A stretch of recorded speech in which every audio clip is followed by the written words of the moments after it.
My name is Marco Lisi. I work for the European Space Agency and I was a former special advisor of the European Commission on space policies.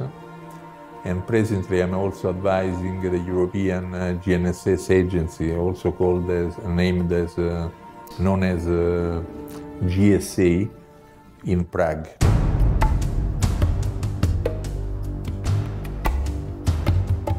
At the moment, I'm working in the Navigation Directorate of the European Space Agency. As you probably know, since some years now, the European Space Agency, together with the European Union, European Commission, they started a big program on navigation, mainly two programs, EGNOS and Galileo. And so I presently work on Galileo, and my personal responsibility is that of developing the services of Galileo. So this is the reason why I'm supporting the European GNSS agency. That agency is supposed to be the service provider of all the services of Galileo, and I try to support them really engineering. So I am actually developing a new branch of system engineering that I call, it's not, it exists in the world, but I'm developing it a bit in Europe, that is the service system engineering, where you focus not just on the development of a new system, but of the overall organization that is supporting a service out of that system.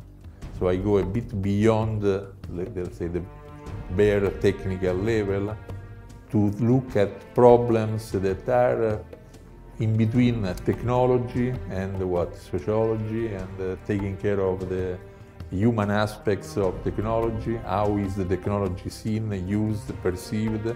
How to measure things that are not technical or physical quantities. Because, for instance, at the end of the day, we want to develop systems to provide useful services.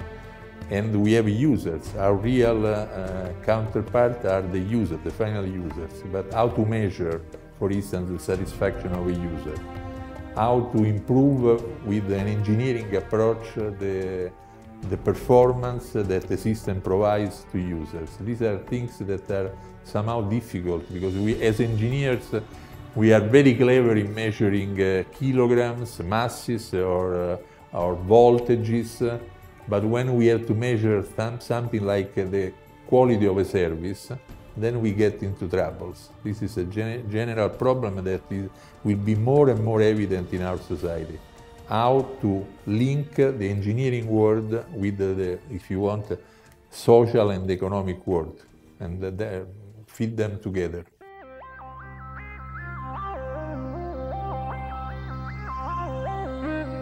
I always make the example of the electric power distribution network. I don't know here in Bulgaria, but for instance, where I live these days in the Netherlands, in 5 years, I never experienced a breakdown of the electric power distribution network. So the electric power never failed in at home. And we get very used to electricity. We think that it is there, we just plug in, okay? It is a real commodity. This is a real definition of commodity. We forget that behind the electric plug, there is a huge infrastructure that is more and more based, in fact, on information and communication technology. There are the network of for electric power distribution started being national, now is getting continental, and probably in the future it will become worldwide. And all the local networks are connected together through computers, and they are synchronizing themselves. So behind the simple plug and the simple commodity, there is a huge technological effort.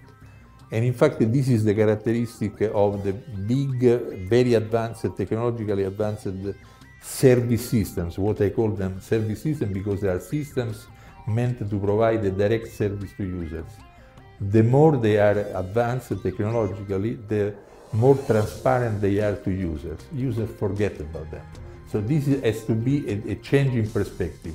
In the past, engineers wanted to make their products visible. They wanted to make them complex. They spent so much time in developing them, and they wanted people to suffer a bit to understand.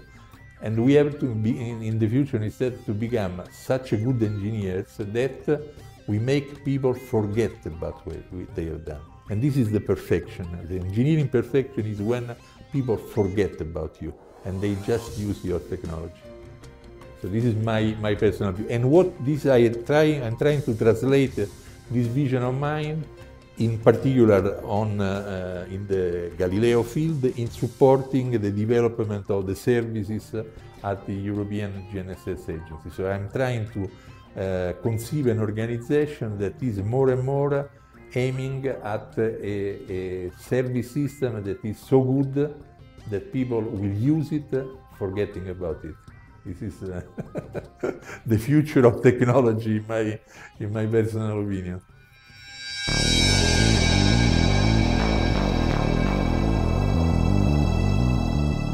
I started in 1980. Actually, my first employment was with IBM. I was hired immediately after graduating by IBM in Rome.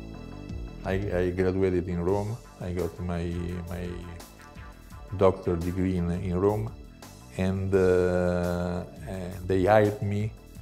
And at that time, I thought I was very lucky, but I left after 2 or 3 months to go to an aerospace company. The name was Selenia. It doesn't exist any longer. It's now part of the Finmeccanica Group, to work on microwaves. That was a field that was not exactly that of but in fact, my thesis was on solar arrays, solar cells. A real technology, let's say, the ground technology of electronics, let's say, solid-state electronics.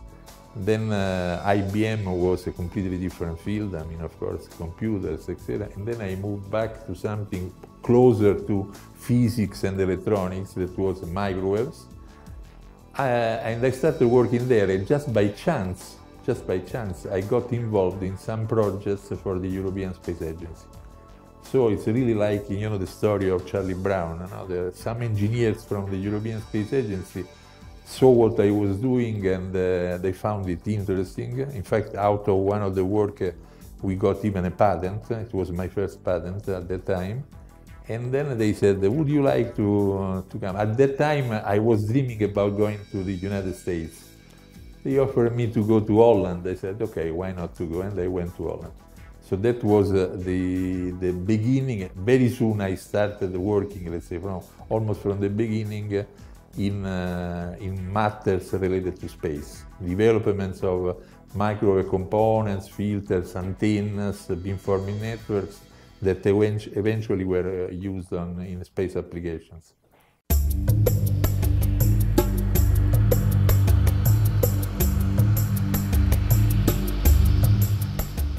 So the world has changed because really it's closer. I mean, languages are much more common. Everybody speaks English, at least, I would say. And now, to say that this is an improvement, it is surely an improvement because we have better chances to cooperate. And I like very much this, the possibility to work with many companies everywhere in the world. But sometimes I feel that we have become a bit more superficial. So the culture, the average level of the culture has lowered a bit. There is a less challenge. In my field, I keep saying that, you know, in aerospace and space, this type of industry suffers very much from the oscillations of the market. So since 1980, we experienced several going down, for instance, because of the fall of the Soviet Union, etc. And every time, especially in the space business, there is a shrinking of industries many people leave or move to other areas. This is huge, you know, probably what happened in former Soviet Union. You know, thousands of engineers became jobless, and so what happens, even in Europe? It happens that you lose a lot of know-how. In aerospace and space, the continuity of the know-how is essential. So I think that one important objective also of an organization like SpaceChallenges should be to create a depository of know-how and to guarantee the continuity, to favor, as you are doing, the link between more experienced and younger people. Not because the more experienced and the senior people are always better than the young people, but because it's important to guarantee some continuity. Of course, then the young people with their enthusiasm and the innovation can invent something, but not forgetting what it was done in the past. Otherwise, many times we rediscover, in Italian we say, the hot water. So we start from scratch again, and this is bad. You know, there are certain tricks and techniques that really you accumulate over the years. You should not, let's say, lose them. And it takes years and years. One thing is for sure, when you destroy in industry or in a country or in the experience accumulated over the years in space and aerospace, to rebuild it, it would take maybe 20 or 30 years. So sometimes you get out of the business forever. Okay, so it is very important to guarantee the continuity of the know-how.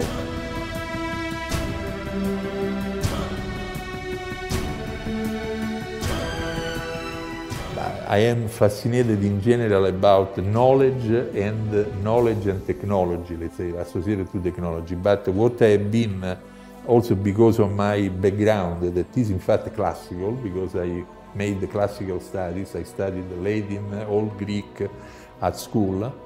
More and more I also realized that to be a good engineer and to develop a truly useful technology, you should not forget about the, well, let's call it the humanistic side of our life. So we should never forget that whatever, and this, in my view, is well synthesized in one specific period in the history of the world, that was the Renaissance. In the Renaissance, we had the best and never seen before and after scientists and engineers. Think of Leonardo, just to mention one. But those people were also artists. So Leonardo was a top scientist and top inventor, top technologist, but he was also top painter and top musicians even. So those people didn't find any difference between technology, science, and all the other aspects, because we are one. I mean, not forgetting that the knowledge is one. There is no such a thing as knowledge in literature and knowledge in... It's only one, because we as human beings are one, and not many things, different things. We should never forget that. So it's bad that engineers sometimes get too specialist, and because in doing that and forgetting about other aspects of our human life, they also forget about the ultimate objective of what they do, that is to be useful. And engineers, as even a scientist, because to pursue knowledge is also useful for the humankind at the end. Humankind needs to pursue knowledge. Okay, engineers, if you want, they have a further burden, that is to make knowledge useful in everyday life. It's another challenge of their own, and they should never forget about that. Otherwise, they are just technicians, the people that pursue just technology per se. Technology per se is nice, but not enough.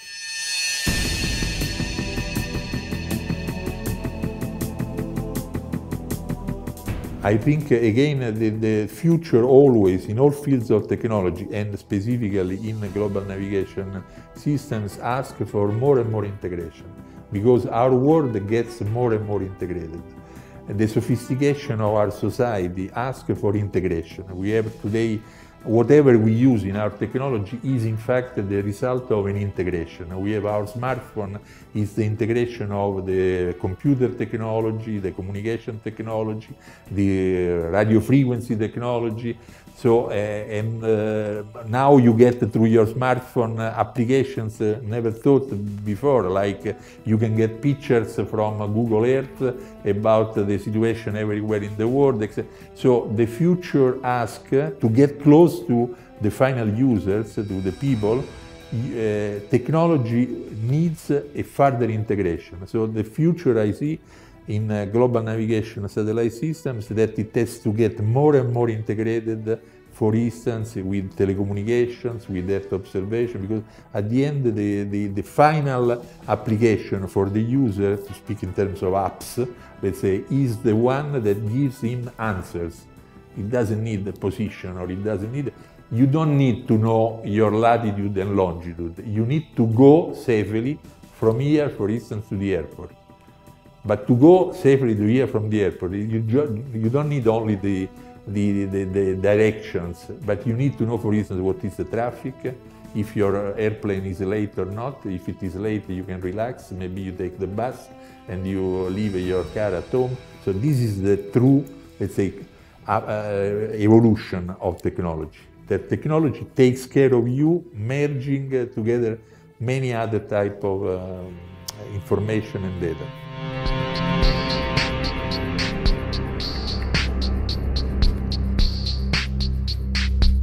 Well, of course, I am afraid of a technology that is losing sight of the human aspect of life.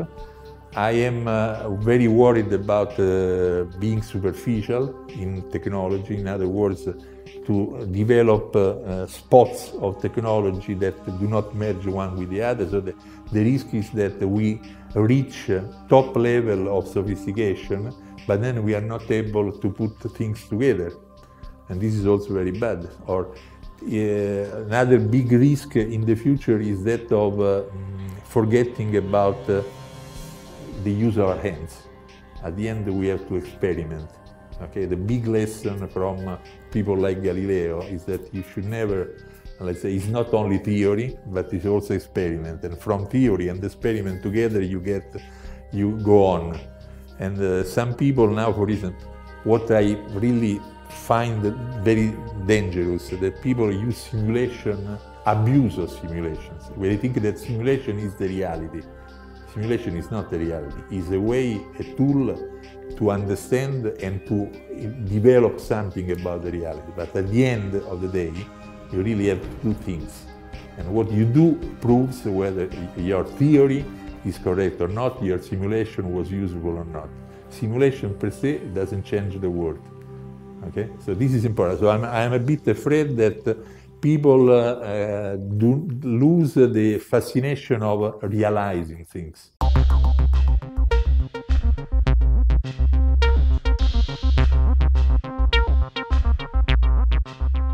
I always use to speak about products, to speak about systems, to speak about services.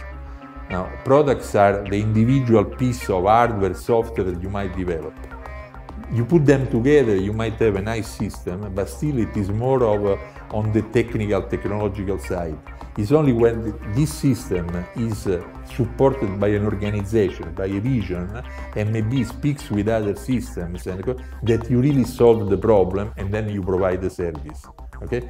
If you want to resolve the problem of transportation here in Sofia or wherever, it's not enough to have many parking areas, good cars. You might have good cars, you might have parking areas, you have good public transportation, but you do not solve the transportation problem. Transportation problem must be an enterprise, an organization that think of all the relations and find a solution for the overall problem. So the impact on economics can be huge. We can become much more effective. We can make better use of our resources. And unfortunately, even in terms of resources, the resources are getting somehow scarce.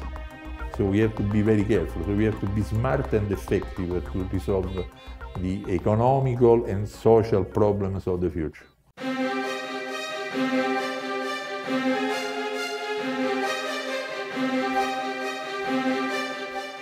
I am optimist, but I think that we have to fight and work very hard. So I'm optimist about the future and about the impact of technology. I'm not optimist about getting, let's say, an easier life, professional life. I think our professional life must get tougher and tougher. It is part of the game, if you want, and to some extent I like it. I never relaxed in my professional life. I think that we should not. I think knowledge and profession ask for dedication. So you have to dedicate yourself. You do not have to kill yourself. You also have to spend time to read good books, literature. That is part of professionalism, as I said before. But you never relax. Okay, and we have to fight. So if that is being optimist, then I am optimist. But some people will not like what I say. They do not have to relax.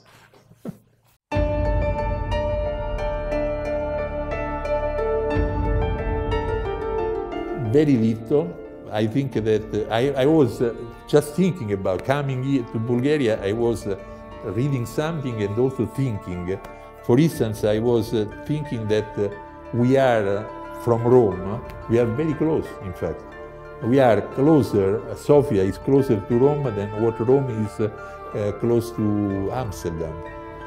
So I just said before that for me to go from Amsterdam to Rome is really like taking a taxi.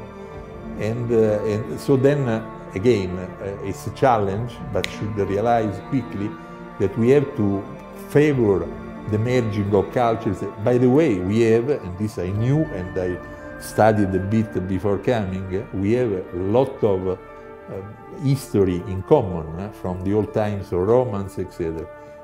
There were some intermediate periods where unfortunately we lost track of each other, but we really, I believe very much in the concept of Europe.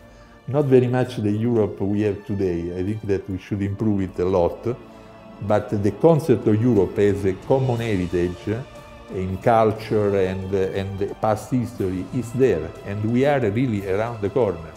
So I hope very much, and I like to see that some Italian colleagues working here at SpaceChallenges, etc. I find it wonderful, just wonderful. And the same is knowing that people like you or others studied in Italy as they studied in the United States. I think the world has to get closer, but first of all, Europe has to get closer and closer.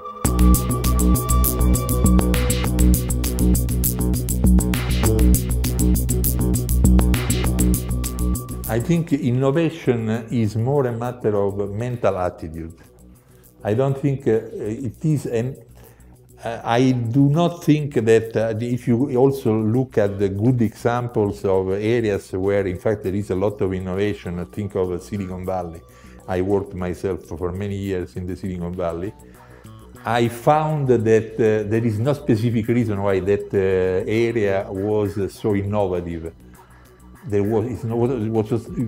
was not a matter of laboratories, or I think it was again a matter of the mental attitude of the people. If you study the story of the biggest technological corporations like Hewlett and Packard, really go back to what? To two individuals, in fact students, fresh students at Stanford University that started in a garage.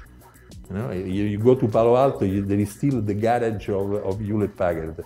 So everything starts from emotion, passion, of course, with, you know, who was the professor of Hewlett and Packard, a certain Terman. Terman, one of the biggest electronic engineers in the history of the United States, of the world. And of course, when you have a good teacher, then, but it starts with the individuals, really. And so innovation is not a prerogative of one region or one country. It's a matter of culture. A culture must become innovative.